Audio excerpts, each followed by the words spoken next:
وعن ونكسن داود يا ميلا joogtaanba waa anigu ah Cabdilaahi Maxamed Cali oo waraysi khaas ah kula yeelan doona madaxweynaha Jamhuuriyadda Soomaaliland guriga uu kaga degan yahay magaalada London dabcan madaxweynaha Soomaaliland ka hor intii uu xilka qabanin waxa uu xarun deganaansho rasmi ah ku lahaa magaalada London isagoo gurigan uu degan yahayna deganaa in ka badan 10 sano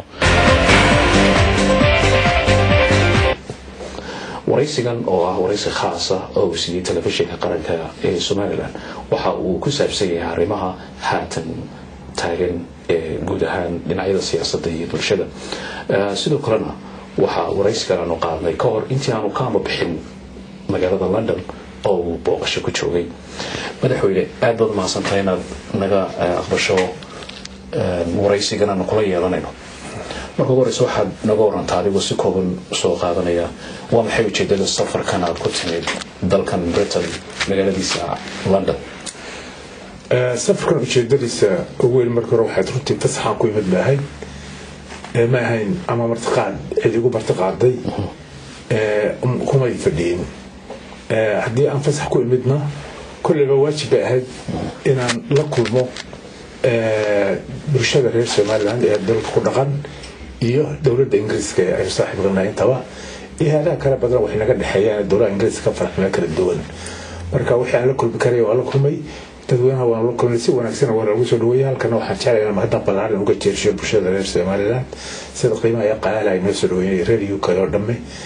dawladda Ingiriiska ayana waa la kulmay wixii dan iyo masaalix noogala ka beegnaa iyagana waa ka wada hadalay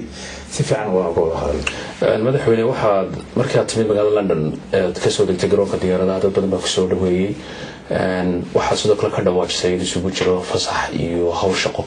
marka dhinaca shaqada eegno maadaama kulay qof kasta oo shaqeeya hadii fasaxna u baahan yahay fasax iyo shaqada baad isku waday waxaad ka warantaa dhinaca arrimaha dibadda ee siyaasadda waxa muuqata oo ka dhawaajisay inaad furteen siyaasad hor leh oo ka duwantii xukuumadii hore Soomaaliland ay qaabka ay marka dunida wala macaamilayso haday tahay arrimaha ictiraafka iyo wixii la xiriira markaas muxuu kaga duwan yahay qaabkii hore hada si kooban meeto horta ormay wuxuu kaga duwan yahay horta marka ugu horeysa ama dawladda noqoto ama dawladda noqoto dawlad kasta oo Soomaaliland waxay ku hawlgelisay kuna shaqeynayay sida ay dunida ictiraaf iyo support iyo taageero uga helayd qadiyadeeda uga helayd qadiyadeeda ictiraafku midnaanta koowaad yahay iyo wixii kale waxa qabasho ah ee dalka horumarintiisa dhaqaalaha tacliinta caafimaadka dhinaca kastaba leh hawlahaas baan aad iyo aad sida culayska loo saaray hawsha la gasho un bay ku xulantay iyo effortka la gasho iyo hawl iyo waqti lagu lumiyo iyo sida looga hawlgalo marka ha noqoto qaybo badan oo kala duwan oo ka mid ah dunida ha noqoto Europe ha noqoto America ha noqoto Africa mid kasta ha noqoto aad baan isleena uga hawlgasheen sidii ay muxuu ahay ama wufudi noo imanaysay mar walba aad iyo aad intay yimaadaan dalka arkayay ka soo jeedinay bogaadin soo jeedinay dawladda iyo waxqabadkeeda intaba ama noqoto tagista aan meel badan taginaa noqoto taa waxaan isleeyahay hawl far badan baa ka gasheen insha Allah waan ku wadnaa waxaan ku rajaynaynaa inaan ka miro dhalno insha Allah taala waa tahay mudada 20 sano Soomaaliland jirtay ba waxa madaxweyne markuu soo baxay inta badan waxa laga hadlaa ictiraaf iyo raadin iyadoo la soo yahay in Soomaaliland iyadoo soo aqoonsan tahay wadaba markay eegno geeska Afrika wadaba badan loo aqoonsan yahay oo dawladaha adduunka u furan yihiin oo waxa ictiraaf loo yaqaan ku hela ay haddana Soomaaliland aad uga wanaagsan tahay waa maxay waxaan inaga xiran ictiraaf marka hargeysa ku noqoto dadku ictiraaf kelmadda la yiraahdo ayaa laga yaabaa in maskaxdooda ka dhex guuxayso marka waa maxay baahida inaga xiran ictiraafkan iyo arrimaha siyaasadeed ee dibadda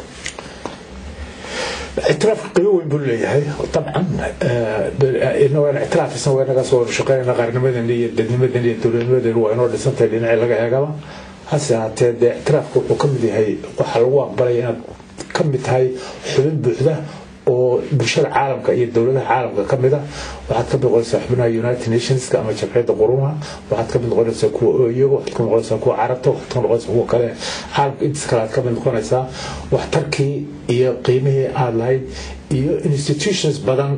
ama hay'ado badan oo dowladda waxtara ama waxsiyo caalam ka dhaxeeya sida World Bank iyo International Monetary Fund iyo hay'ado badan oo caynkaas ah oo xubnaha caalam ka dhaxeeya wada leeyihiin oo laga faa'iideysan karo xagga dhaqaalaha iyo horumarinta ayaa jira waxaadna ka qayb galaysaa mar walba qadiyadaada iyo danaha aad horgeynaysaa oo aad awood yeelanaysaa inaad golayaasha caalamka iyo golayaasheeda iyo shirarka meesha la soo imanayo inaad qadiyahaaga iyo dantaada ka sheegato marka wax weyn baa ku fadhiya qiimo weyn bay ku fadhidaa balse haddana dee inagaas oo inagoo aan leen aqbalin rajaynanase kuna dadaalayna una howlgelayna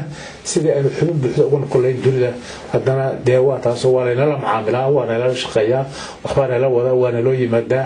dee caalamka waynala macaamilaa waa inagaas oo noqon hawlmiisama waa tahay madaqad aan ka fogeyn dunida carabta sida la socotana dunida carabta waxaa ka socda isbedel xoogan oo imika dhinacan reer galbeedka ama qalbiga waxa ay yaqaanaan Arab Spring oo kale dowladda ay dadka Soomaaliland dadka u dhundulaarmaan siyaasadda ee Soomaaliland iyo carabta ay tuunsanayeen baa meesha ka baxay Soomaaliland cadaadis ku hayay sida wadanka Masar oo kale Qadaafi oo meesha ka baxay lafahantiisu faragelinta badan ku hayay dunida inteeda kale oo dhan fursado noocan markaa uga banaanaaday Soomaaliland isbedelkan carbeed ee dowladaha ay socda wallahi isbedelka carabtu dee waa sida u sheegtay dowladdeenu kala soconaa waa isbedelka aan weli caga dhigin ee aan xasilin ee aan qaadan itijaah buuxo oo dee lagu xisaabtami karo marka inaguna taa dhinacna wadan carbeed carab sheeganaya inaan ka mid nahay oo markaynu dee Soomaaliya ka mid ah qayb ka mid ah baynu ahayn inaga weli xudun leeyno aqbalin marka wadamada carabta badan oo Soomaaliya loo joogay baa jira waxaan u diri jiray arday baan u diri jiray tacliim baan ka baran jiray farsamooyin baan ka heli jiray macallimiin baan soo diri jireen waa dalal badan oo hodan ayaa ku jira oo waxaan tari karo waxaan la qaban karaa oo inoo faa'iideyn kara horumarkeena dhaqaalaha wax ku tarsan kara marka mar walba oo jecelahay ama madqada aynu ku xiranahay wax walba inaga xiran yihiin xoolaheena exportkeena aqoon dibadda u dir si kastaba noqotay waan jecelahay inay xasilaan inay degaan oo inagana marka ay faa'iido inoo yeeshaan wax qabad iyo horumarka iyo diblomaasiyadda iyo mid walba iyo ictiraafkeena wax ka tarkarteen noqdo insha Allah ta'ala anigoo si raacaya carabta waxa la madaxweynaha ugu horeeyay Soomaaliland ee booqasho ku taga wadan carbeed dalka Kuwait ayaa tagtay waxa la kulantay la boqorkii dhinaca kale marka la eego dhinaca bariga fog wadanka China tagtay socdaalada noocaasi maxay daarnaayeen mar labaad iftiimin kartaa maadaama carabtii inuu halka taageeray socdaaladaasi waxay daaran yihiin dhowr arrimood oo daaran yihiin marka hore inuu xoojino xiriirka inuu dunida la leeyahay dunida aanu islaana waxba idin tari karaan waxba idin la qaban karaan horumarka dhaqaalaha waxay kala qaban karaan ka siyaasadda waxay la qaban karaan mid kasta oo noqotay inaynu xoojino oo cid kasta oo xiriirna la yeelanaysa iyo cid kasta oo muxuu ahay horumarkeena wax ka tari kartaba inaynu muxuu ahay wax ku tirsanaan waa laga maarmaan marka China waxaanu ka wada hadlaynay muxuu ahay horumarka mashaariicda inaga iyo Ethiopia xiriirinaya kamid yihiin muxuu ahay horumarkood dekada berbera iyo gaasta laga soo saarayo muxuu ahay Ethiopia oo aan rajaynayno marto muxuu ahay Ethiopia marto ay berbera marto ay la xiriiday way qodobka ugu dambeeyay Ethiopia dan soo qaato dabcan arrimaha dibadda soo galaysa gobolkan Soomaalida ee ismaamulka Soomaaliya Ethiopia ayaynu inta badan xiriirka tooskii ee falgalka tooskii dhaca bariyahan dambeysana ma fiicna sida dadka reer Soomaaliland dareen bay ka qabaan dhacdooyin ka dhacay xuduudada dad sala sheegay lagu qafaashay ama lagu xiray kiilka shanaad oo si aan nidaamsan loo xiray dowladda Soomaaliland oo dadku madaxda ka telefoonteedu hadal toos oo bayaan siyaasadeed kama soo saarin marka laga reebo qodbadii ka jeedisay London oo aad sheegtay inaad kala hadashay ra'iisul wasaaraha dalka Ethiopia marka ma loo karaa in gobolkii noo xigay marka loo eego Ethiopia aanu ilaaqaadkiisii fiicnayn maxaase aad ku cabiri lahayd arrimahan jira waxaan ku cabirnaa runtii waxa jira Ethiopia waxa jira gobollo la dagaalamayo dagaal iyo dhibaato ka dhaxaysay arrimaha gudahooda way xalisheen oo soo noqdeen Itoobiya ku soo noqdeen waa laga yaabaa dadkaas inay qaarkood ay dhibaato la yimaadeen oo markii ay noqotay dadkii Somaliland ka soo jeeday Ethiopiana ka soo jeeday deegaan ahaan in wixii la oran jiray new police ama police cusbaan in dhibaato u geysteen arrintan saan sheegnay ayaan ka warramay waan ka wada hadlay markaan dawladda Itoobiya soo maray waan ka wada hadlay Malaysia waan soo aragnay si waxan baan uga wada hadlay waliba anaga oo arkayna inuu yahay wax dalkooda gudihiisa quseeya haddana waan ka wada hadlay si waxan uu noqday talaabay fiican uu ka qaaday waan ka qareebay uu naga ballan qaaday arrimaha uu nala xaliyo oo wixii uu wax ka taro nala ballan qaaday waxaan filayaa arrintaas in wax tar weyn oo intaydan ra'iisul wasaaraha Itoobiya isla gaarin madaxda gobolka ma ka wada hadasheen fahamtooda waxa jiray madaxda gobolka anaga soo anama laakiin waxa jiray wasiirka hore dakhliga iyo inay yimaadeen muxuu ahaa iyo wasiirka arrimaha dibadda iyo wasiirka kamid ah hore wada arkeen soo arkeen oo markaa laga wada hadlay baa jiray arrimaha laakiin mar walba hadana meel wax ka gadbayeen marka tii ugu dambeysay wada halka madaxweynaha ka wada hadlay ra'iisul wasaaraha marka insha Allah waxaan rajaynaynaa imika deemayna hawsha waan sii wadi doonaa waxa kale inta noo dheeraa inay jireen odayaal iyo dad muxuu ahaa gobolka u dhashay gobolada u dhashay xagga waqooyiga u dhashay reer Itoobiya ahaa oo mas'uuliin iyo salaadiin iyo wax ka hadlaa oo iyagana muxuu ahaa hawshoodii ay socotay oo waday inay xiriir la yeeshaan dawladda Itoobiya iyo dadka gobolada ka soo jeedaan xagga oo ay tagaan oo ay markaa la wada yeeshaan wada hadal iyo safkar ka gaaraan arrimaha gudaha ay soo noqon Somaliland markii aad jagada madaxweynaha la wareegteen xisbigiina kulmiyay waxaad ku baaqday inaad nabad adeegayso gobolada bariga siba kuwa markaasi ka maagsanaa qadiyadii siyaasadeed ee Somaliland ama tabasha jirtay waxaad tagtay sidoo kale caasimadda gobolka Sool Laascaanood ilaa Ergaabo maxaa ka duwan ee soo kordhisay idinku dawlad ahaan marka loo eego dadka dibadda jooga matalan